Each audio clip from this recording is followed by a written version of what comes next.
Hola, muy buenas noches amigos. Estamos en tiempo de entrevista, estamos en tiempo de la espada y la pluma. Y como ya amenazamos hace unos días, pues hemos vuelto a traer a un preciado amigo, a un español de los del otro lado del Océano Atlántico, porque no sé si lo saben ustedes, pero España jamás fue un imperio como lo fue Inglaterra u otros países, o Francia, Holanda, etcétera. España tenía provincias. Argentina, Chile, Venezuela, Bolivia, pertenecían a unos virreinatos, en ese momento no se llamaban provincias como tales, sino que se llamaban virreinatos, y en los cuales las personas que vivían, por ejemplo, en el Buenos Aires de 1750, tenían exactamente los mismos derechos y las mismas obligaciones que las podía tener una persona que vivía en Burgos, con la diferencia de que en un momento dado algunos extranjeros que viajaron por allí, algún inglés importante llegó a decir, oiga, el nivel de vida de Hispanoamérica es mayor que el de muchos países de Europa. Y bueno, para hablar de cómo se comportó España, de qué hizo, bueno, esa madre patria de la que hablábamos el otro día con nuestro profesor, pues tenemos nuevamente aquí y le vamos a saludar al profesor Marcelo Gullo Omodeo. ¿Qué tal estás, Marcelo? Muy bien, muchísimas gracias por entrevistarme de nuevo para hablar de mi segundo libro publicado en España que se llama Nada por lo que pedir perdón. Bueno, nada por lo que pedir perdón, me parece que está relacionado con esto que yo estaba hablando, de que España nunca ha Bueno, sido un imperio extractivo, ¿no? Al revés. Y creo, así es. creo que nos vas a explicar por qué te metiste en este charco, porque enemigos te tiene que haber dado unos pocos, el decir la verdad, ¿no? Como tuviste la gentileza de hacerme una entrevista hace poco tiempo sobre Madre Patria, te Mm, cuento que producto de ese libro Madre Patria, yo viajé a España, tuve oportunidad de conocerte en esa oportunidad ujú, y realicé una serie de presentaciones. En una de esas presentaciones yo estaba exponiendo mi libro Madre Patria, hablando, se entiende, de los hospitales que España creó en América, hospitales que eran mejor que los que estaban en España, muchísimo mejor, de las universidades que España creó en América. Y cuando yo estaba poniendo esto, un diputado español, que no era de un partido de izquierda, sino de un partido de derecha, de cuyo nombre no quiero acordarme, me dijo que yo estaba siendo este diputado, repito, de derecha, de un partido que acusan de extrema derecha algunos, no lo es, pero lo acusan. Me dijo que yo estaba haciendo leyenda rosa de España y leyenda negra de Inglaterra. Ah, ahí se me subió la sangre siciliana a la cabeza, porque yo no soy español de sangre española. Yo tengo mis 4 abuelos italianos, mis 4 abuelos italianos, aunque la lengua que hablo es el español, la lengua en que amo es el español y la lengua en que a veces odio también es el español. Y entonces se me subió la sangre siciliana a la cabeza. Y ahí exploté. Pero producto de esto, vuelvo a la Argentina y digo hay que escribir un segundo libro. Hay que escribir un segundo libro con la frialdad de Tácito, con la frialdad de Tácito, porque España fue juzgada, metafóricamente hablando, por un tribunal de la historia, integrado por Alemania, integrado por Holanda, integrado por Francia, Inglaterra y los Estados Unidos, y fue juzgada. Pero este tribunal tenía sus manos manchadas de sangre. Este tribunal tiene sus manos manchadas de sangre y comprobar lo que hicieron estos países lo que hizo Alemania, lo que hizo Francia, Inglaterra y Estados Unidos, comprobar su historia, entonces veremos que este señor que se atrevió a decirme que yo hacía leyenda rosa de España y leyenda negra de Inglaterra, veremos entonces en este libro que quien tiene las manos manchadas de sangre es Inglaterra, quien tiene las manos manchadas de sangre es Alemania, quien tiene las manos manchadas de sangre, se entiende, los Estados Unidos de Norteamérica. Y justamente en este libro entonces digo, bueno, si en el anterior libro, Madre Patria, vimos lo que España hizo a América, y ahí expuse cómo España había creado universidades, cómo había, se entiende, creado escuelas, y me pregunté si alguien que va a robar, matar, asesinar, ¿qué sentido tiene que creer esto? Entonces, ninguno. Veamos ahora qué es lo que hizo Inglaterra. Veamos qué es lo que hizo Francia, qué es lo que hizo Alemania, qué es lo que hizo Estados Unidos. Entonces ahí vi y escribí qué es lo que hizo Inglaterra. Y cuando uno ve lo que hizo Inglaterra, la política de Inglaterra en los Estados Unidos, cuando llegan los ingleses, fue la política de que el mejor indio era el indio muerto. Y esto sí que no fue metafórico. Decidieron matarlos a todos. Los famosos puritanos que habían sido recibidos por los indios y festejan todavía por los indios, le regalaron un par de pavos y le enseñaron a sembrar calabaza porque se estaban muriendo de hambre, le pagaron la ayuda a los indios diciendo que el mejor indio debía ser el indio del mundo. ¿Y por qué? Había en esto también una profunda razón teológica, porque las cuestiones políticas suelen tener siempre una razón teológica. Los ingleses llegan a América del Norte. Los ingleses son protestantes, protestantes puritanos. Y como protestantes puritanos, creen que el pecado original ha dado muerte al hombre y que Cristo no ha venido a salvar a todos, sino a salvar a unos pocos, que son ellos. Y entonces dicen, estos que están en América son representantes del infierno. Y si el pecado original ha dado muerte al hombre y Cristo no ha venido para salvar a todos, sino a nosotros, que somos la nueva Jerusalén, que estamos haciendo una nueva Jerusalén en América, que somos un nuevo Israel, ¿qué hay que hacer con nosotros? Matarlos a todos. Y aplicaron, querido amigo, la política de mejor indio es el indio muerto. ¿Está? Por eso si un día tenemos la suerte y vamos juntos a Estados Unidos y nos tomamos una cervecita en verano en Boston, o al lado de algún río como el Potomac, no vamos a ver pasar ningún mestizo anglosajón con indio norteamericano, ninguno. Si pasa algún mestizo, es un mestizo nuestro. Un mestizo se entiende de español, con indio se entiende hispanoamericano. Porque ellos los mataron todos. España también se encontró con una realidad que era el infierno en América, esa es la verdad. Pero España era católica y entonces España dijo que el pecado original no ha dado muerte al hombre, lo ha herido. Y por lo tanto, el hombre puede ser purificado nuevamente a través de la evangelización. Nuestra misión es evangelizar, no asesinar. Los que hicieron un genocidio fueron los ingleses en América del Norte. No dejaron un solo indio vivo entre los Apalaches y el Océano Atlántico. Eso lo expongo en este segundo libro que se llama Nada por lo que pedir perdón. Después pongo en este libro, en otro capítulo, qué hicieron sus hijos, qué hicieron los Estados Unidos de Norteamérica cuando se hicieron independientes. Y fue atroz. ¿Qué hicieron? Fue atroz. Continuaron la política de aniquilamiento, de que el mejor indio es el indio muerto.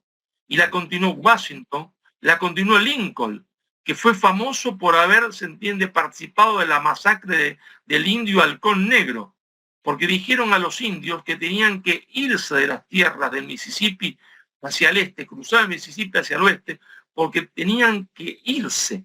¿Por qué? Porque así lo determinaban ellos, porque los Estados Unidos aplicó en su territorio la primera política de vaciamiento territorial, de genocidio planificado, de tabula rasa, y a los que no quisieron irse los mataron a todos. Te cuento una cosa que la mayoría de la gente no sabe. Hasta el año 1924, los indios, los pocos que sobrevivieron, que se lo habían llevado a reservas, que en realidad eran campos de concentración, eran campos de concentración, no tenían ciudadanía norteamericana. No tenían derecho a ningún documento norteamericano. Eran considerados extranjeros que estaban viviendo en esa reserva como naciones independientes, en esa reserva miserables que eran campos de concentración. Recién en 1924 se los consideró ciudadanos norteamericanos, pero no pudieron votar. Escucha bien esto, no pudieron votar hasta el año 1946, no tuvieron derecho a voto.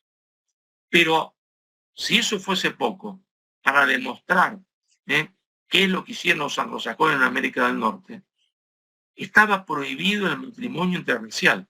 Si llegabas y te enamorabas de una mujer india de la reserva, no podías casarte con ella porque cometías un delito. Recién en la década de 1960 se abolió que era un delito que un hombre como tú o como yo se casase con una mujer india. Mientras que la política de España fue toda la contraria, ¿no? La política fue la que Efectivamente. estableció, que dijo, cásense españoles con indias, cásense indios con españolas. ¿Por qué dijo esto Isabel? Porque cuando el que llega se casa con el que está y cría a sus hijos como propios, no hay relación metrópoli y colonia, los dos pueblos son uno. Pero Inglaterra es un genocidio en América del Norte. Pero el libro no termina con ese capítulo. También explico lo que hicieron los ingleses en Australia. Porque cuando llegaron a Australia, los ingleses censaron 900.000 personas. Y al rato cambiaron de opinión. Dijeron que estaba vacía, que era terra nullis. Y los 900.000 que habían censado lo pusieron dentro de la flora y fauna. Consideraron a las personas como si fuesen ornitorrincos. Y en Tasmania, mi querido amigo, en Tasmania, dejaron viva a una sola mujer. En la isla de Tasmania, al sur de Australia, cometieron el genocidio más grande de la historia de la humanidad. Ni los nazis hicieron eso, pues solo sobrevivió una persona, una mujer. Bueno, después, si querés te cuento lo que hicieron los alemanes, franceses, o empezamos por los holandeses, ¿no? Bueno, es que prácticamente no hay una gran diferencia. Es decir, como tú bien has dicho, este es un problema teológico. Aquí hay un tema. Los católicos tenemos muy claro muchas cosas. La reina Isabel, apellidada la católica, era precisamente una mujer que tenía muy claro en qué consistía la religión católica.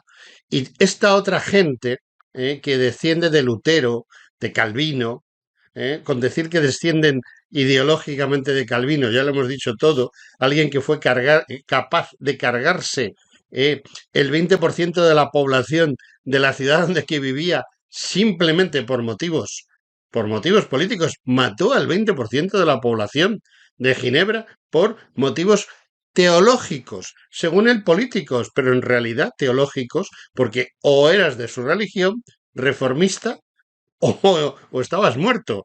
Ejemplo, Miguel Servet, el gran descubridor de la circulación de la sangre. Es decir, no es un problema ya solo de los anglos, es un problema de todos esos países de la religión reformada, de la religión protestante, y cada uno más.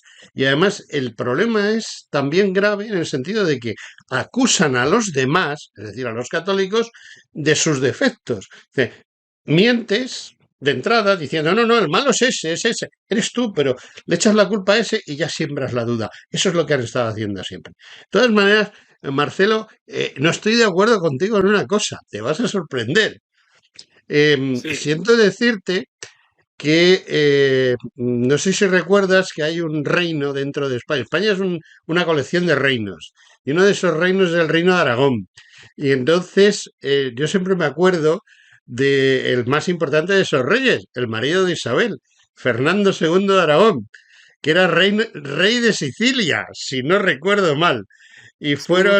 Sicilia fue una provincia española que no tenía nada que ver con Hispanoamérica, aunque luego lo tuvo, pero desde la Edad Media, desde mitad de la Edad Media aproximadamente, hasta que se crea España como tal, y bueno, pues por diversas circunstancias, cuando termina el reinado de los Austrias, los sicilianos eran tan españoles como los de Burgos o los de Madrid, ¿no?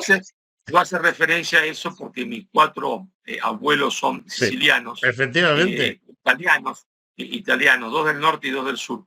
Y uno de mis apellidos es Castro Giovanni. ¿Qué quiere decir Castro Giovanni? Juan Castro. Y a mí Sí. siempre me gusta decir que era un soldado que acompañó al gran capitán a Gonzalo Italia. Fernández de Córdoba. Sí, Gonzalo Fernández de Córdoba, y que se enamoró de una bella italiana, una bella siciliana allá en el sur, con sus atributos notables, y que se casó, se quedó ahí, que italianizó su nombre y apellido, y en vez de Juan Castro fue Castro Giovanni. Pero sí, lo cierto es que España fue un imperio, ¿no es cierto? No un imperialismo. Y esto es muy importante remarcarlo, fue una monarquía católica, un imperio católico, ¿no es cierto? Donde los otros han acusado a España de lo que ellos han hecho, de un genocidio, de una explotación, porque España fue un imperio generador en América, no hizo colonialismo, como hicieron ellos. Y ellos hicieron colonialismo justamente también por una razón que yo explico en este libro, Nada por lo que pedí perdón, una razón teológica, porque Lutero había dicho el hombre se salva por la fe, contradeciendo toda la doctrina tradicional, que la fe sin obra es una fe muerta. Calvino continuó la reforma y fueron muchos ingleses a estudiar con Calvino. Y entonces Calvino les dijo, señores, Lutero tiene razón, pero Dios no ha venido a salvar todos, sino unos pocos. ¿Y a quiénes le preguntaron estos ingleses a Calvino? A unos pocos. Pero ¿cómo podemos saber quiénes son esos pocos? Bueno, dice, es fácil de saberlo porque la riqueza es un signo de predestinación. Entonces lanza el grito de enriqueceos. Y ellos vuelven a Inglaterra y dicen, bueno, dice Calvino que la riqueza es un signo de predestinación. Pero a su vez, dicen ellos, si Cristo no ha venido a salvar a todos, sino a unos pocos, tampoco ha venido a salvar a todos los pueblos del mundo, sino a algunos pueblos. ¿Y a quién? A nosotros los ingleses, que somos el nuevo pueblo elegido por Dios. Y entonces, ¿cuál será la prueba de que somos el nuevo pueblo elegido por Dios? Que nos haremos ricos. Y entonces, si explotamos a los otros pueblos, no tiene ninguna importancia porque el hombre se salva por la fe y no por las obras. Ya lo dijo Lutero, dicen ellos. Y entonces hay, cuando los ingleses se lanzan a la conquista del mundo, están haciendo imperialismo. Están no construyendo un imperio, sino haciendo imperialismo. Y cuando finalmente derrotan a España, después de las guerras napoleónicas se produce la ruptura de España, porque se produce la independencia hispanoamericana, y si ellos se adueñan de la hegemonía del mundo, entonces Occidente, que ellos conducen, aunque sea un falso Occidente, se transforma en sinónimo de imperialismo, porque se dedicaron a explotar todos los pueblos del mundo. Y yo en este libro, en Nada por lo que pedir perdón, digo, esta explotación británica del mundo no terminó con la conquista de América del Norte, ni de Australia y de Tasmania, donde mataron a todos, sino que continuó, por ejemplo, en la India, y continuó hasta la Segunda Guerra Mundial, donde Churchill condenó a morir por hambre a 4 millones de personas en la India. 4 millones de personas en la India, porque el arroz que estaba destinado a alimentar a la India lo desvió, se lo llevó, se entiende, para sus tropas y dejó que se muriesen de hambre 4 millones de personas. Y cuando el gobernador de la India le dijo, pero mire, don Churchill, que esto va a hacer que mueran acá mínimo 4 millones de personas, le contestó, la culpa la tienen ellos, pues se reproducen como conejos. Es decir, que el imperialismo inglés fue tan cruel, se entiende, en el siglo XX, como lo había sido, se entiende, en el 1500 y en el 1600.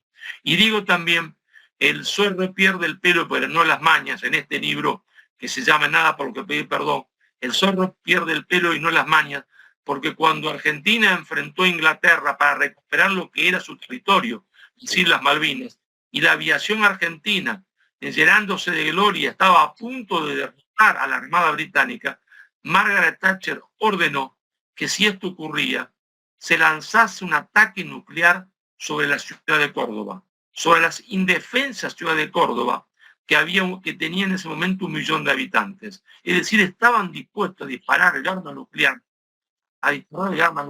sobre una ciudad que estaba a 2.000 kilómetros del escenario de combate. Por eso digo, el imperialismo inglés sigue siendo el de ayer, el de hoy y el de siempre, enemigo de la hispanidad. Pues ciertamente llevas razón. Nos queda poco tiempo, pero nos queda tiempo suficiente como para que yo te haga todavía una pregunta, una última pregunta antes de que lleguemos al final. Y es, muchas veces cuando la gente habla y dice, bueno, es que España tiene que pedir perdón. Bueno, pues lo que tú dices, no hay nada de que pedir perdón. Y entonces rápidamente te sacan temas como el expolio del oro y de la plata en Perú. Y bueno, por lo que yo sé, únicamente el reino, el rey, el virrey en su lugar, pues se quedaba con lo que se llamaba el quinto real, que era una especie, pues como un 20% de lo que salía de esas minas y ese dinero al final resulta que no iba, parte venía a Europa, pero parte se reutilizaba precisamente para esas universidades, para esos hospitales, para toda esa gestión, para las carreteras. Hubo un momento, yo recuerdo perfectamente que en el siglo XVIII resulta que los acueductos más grandes de todo el mundo estaban en Hispanoamérica. Y digo yo que se construirían con unos gastos, no los haría en una noche el diablo, Mira, sino que sería con dinero. Y yo esa es mi noté, pregunta. ¿Por qué sí, dicen que España se llevó un dinero que realmente se quedó allí? Hombre, por mala fe. algo vino, indiscutiblemente. Pero, Mira, lo dicen por mala fe, porque yo en este libro, Nada por lo que pedir perdón, traigo a colación los informes que elaboró un hombre que odiaba a España, que era el barón Humboldt. Humboldt, el gran científico prusiano, protestante, que odiaba el catolicismo y odiaba a España, llega a México y llega para acusar a España. Pero se encuentra que en México eh, se encuentra con la Ciudad de México, dice, esta ciudad es mucho más moderna, es mucho más desarrollada que cualquier ciudad de España y es solo comparable con París y con Londres. Y después se pregunta a Humboldt, ¿hay trabajo en las minas de esclavos? Dice, no, eso se terminó hace tiempo. Y se pregunta, ¿cuánto gana un minero indio en las minas? Y dice, un minero indio en las minas que trabaja en una, si quiere o se va a otra, lo dice él, un hombre que odiaba a España, de Barón Humboldt, un minero en las minas, un mexicano, gana más que un minero alemán, que un minero se entiende ruso y que un minero inglés. Y después se pregunta, ¿qué comen los sectores populares en México? No los ricos, los sectores populares. Y toma las estadísticas, saca estadísticas, después era un hombre de ciencia, y dice, los sectores populares en México comen más carne, y comen más pan y toman más vino que los sectores populares en París. Dice, se vive mucho mejor en México, y México no es comparable con ninguna ciudad de los Estados Unidos de Norteamérica que ya era independiente, porque son aldeas de barcos. Esto lo dice el barón Humboldt, porque en realidad, si uno estudia, y yo lo demuestro en mi libro, Nada por lo que pedir perdón, hubo el proceso de desarrollo, aunque no se llamaba así en ese momento, más extraordinario de la historia de la humanidad. En 40 años, toda la América española se transforma en la parte más desarrollada del mundo, con 40 ciudades que no tenían nada que envidiarle por los hospitales, por las universidades, por las escuelas, a ninguna ciudad europea, sino que eran superiores a la ciudad europea. Se vivía mejor en América, no los ricos, los pobres, los sectores populares, trabajadores, se vivía mejor en América que en Europa. Es absolutamente falso, lo dicen porque los negros legendarios de izquierda y de derecha que tanto pululan en España son unos mentirosos históricos. bueno, además de ser unos mentirosos, es que tampoco han estudiado mucho. O sea, ese es su gran problema, Bueno, son que vagos, son aparte de vagos, mentirosos son vagos. son vagos. Bueno, Marcelo, Marcelo Gullo Omodeo, siento decirte que como siempre me pasa lo mismo. Nos enrollamos a hablar, hablar y se me va el tiempo. ¿Por qué debo de comprar tu libro? Fíjate qué pregunta, ¿eh? ¿Por qué debo de comprar tu libro? Porque si tú y los otros españoles no toman sobre sus hombros luchar contra la leyenda negra, todos nos vamos al hoyo, nos vamos al diablo, porque hay una campaña para destruir España. Y esa campaña para destruir España no lo llevan a cabo, se entiende, solamente los que están afuera, sino precisamente los que están adentro y los que gobiernan. Hay en España hoy un sector social y un sector político que está gobernando y odia a España y se propone destruir España falsificando la historia. Y por lo tanto es necesario luchar contra esa falsificación histórica. Y yo para luchar contra esa falsificación histórica hice este libro que se llama Nada por lo que pedir perdón. Y luchar contra la falsificación histórica es luchar por el destino de España. Pues poco tengo yo ya que decir, nada más que muchas gracias por haber estado con nosotros y te emplazo a que vuelvas porque creo que hay noticia, creo que hay nuevo libro y bueno, pues me tendrás que contar algo de él. Marcelo Gullo Omodeo, muchísimas gracias por estar aquí conmigo. Un fuerte abrazo.